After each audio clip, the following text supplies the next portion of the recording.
Hello বন্ধুরা, কেমন আছে সবাই? আমি খুব ভালো আছি। তো দেখো, তোমাদের সামনে আমি একটা নতুন ভিডিও নিয়ে হাজির হয়ে গেছি। এটা আমাদের পুরুলিয়া যাওয়ার ভিডিও। তো দেখো, আমার দিদি এসেছিলো আমার লাগেজ প্যাক করতে। আমার দিদির ছেলে তাই দুষ্টুমি করছে। তারপর আমরা এখন নবদ্বীপ স্টেশনে দাঁড়িয়েছিলাম হাওড়া লোকাল ধরবো বলে। তো ট্রেনে প্রচণ্ড ভিড় ছিল। আমরা দুর্গাপুজোর অষ্টমীর দিন গেছিলাম ঘুরতে। ট্রেনে প্রচণ্ড ভিড় ছিল। আমরা হাওড়া অবধি যাব, হাওড়া থেকে তারপর পুরুলিয়া অবধি বরাভূমে নামবো আমরা, তো সেখানকার ট্রেন ধরবো। তো প্রচণ্ড ভিড় ছিল দুর্গাপুজোর জন্য। এই যে জিরাট স্টেশন, এখানে প্রচণ্ড দুর্গাপুজোর জন্য ভিড় হয়েছে। এখানে ধুম হয় হয়তো দুর্গাপুজোতে। তো প্রচণ্ড ভিড় ছিল, আমি তো দেখেই অবাক, আমি এইদিকে কোনো দিন আসিনি। তো ভিডিওটা তোমরা দেখতে থাকো, পরপর আসছে অনেক ছোট ছোট ক্লিপগুলো আসছে। আমি হয়তো সবসময় কথা বলতে পারবো না, আমার কথা বলতে এখন কেমন লাগছে, প্রথম প্রথম করছি তো ভিডিও, ওই জন্য। দেখেছো কেমন ভিড় ছিল। তো এখন হাওড়া স্টেশনে আমরা বসে আছি। ট্রেন আসতে একটু দেরি ছিল, ওই জন্য আমরা বসেছিলাম এখানে, খাওয়া দাওয়া করেছি, তারপর ট্রেনে উঠে গেছিলাম। তো এই যে ট্রেনে যাচ্ছি এখন। এখন মাঝরাত হয়ে গেছে। এটা একটা স্টেশনে এসে দাঁড়িয়েছিল ট্রেনটা। আমি ঠিক স্টেশনের নামটা এখন ভুলে গেছি, অনেক দিন আগেকার কথা তো, ভিডিওটা ছিল আমি খুঁজে পেলাম, তাই ভাবলাম তোমাদের সাথে শেয়ার করি। আমি এর আগে বাইরে ঘুরতে কোথাও যাইনি সেরকম বলতে গেলে। আমাদের বাড়ির ওখানে কাছে নয়, একটু দূরেই, তবুও ওখান থেকে ডিরেক্ট ট্রেন যায় মুর্শিদাবাদ। তো মুর্শিদাবাদই ঘোরা হয়েছে, তার বেশি আমি কোথাও আর যাইনি কোনো দিন ঘুরতে। তো এই আমার প্রথম ঘোরা ছিল। এই বছর দীঘা যাওয়ার কথা আছে আমাদের, দেখা যাক কি হয়। যদি যাই তোমাদের সাথে সেই ভিডিও শেয়ার করব।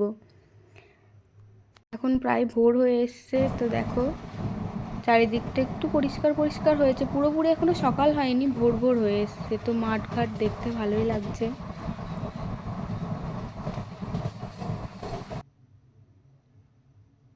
এই যে এক জায়গায় এসে পৌঁছেছি এখন, সকাল হয়ে গেছে এখন, এখনও আমাদের স্টেশন আসেনি, তবে সামনে এক জায়গায় দাঁড়াবে, ওই জন্য এখন স্লো হয়ে গেছে ট্রেনটা।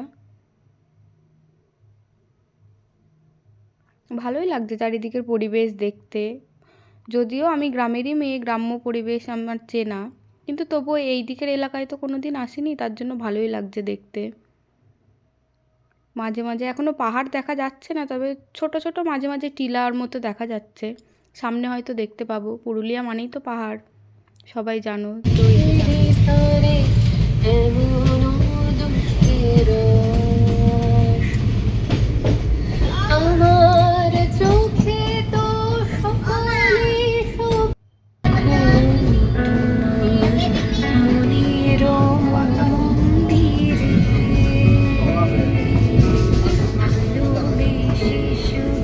এই যে এবার একটু দূরের দিকে পাহাড়ের মতো দেখা যাচ্ছে, যদিও স্পষ্ট দেখা যাচ্ছে না, এটা একটা টিলার মতো বোঝা যাচ্ছে। আর তার নিচে ধান ক্ষেত, সবুজ গাছ, ভালোই লাগছে দেখতে।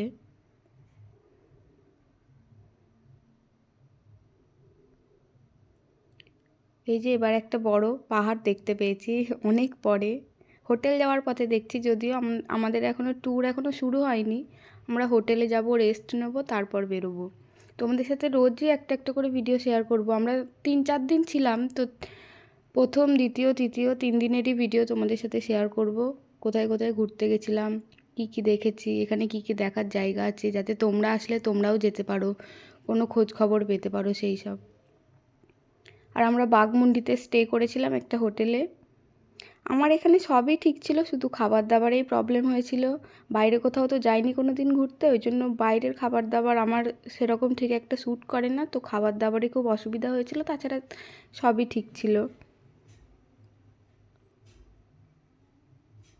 ওই যে দূরে পাহাড় দেখা যাচ্ছে। তো শেষে তোমাদের সাথে কিছু ছবি শেষে আমি অ্যাড করে দেবো, তো দেখবে তোমরা।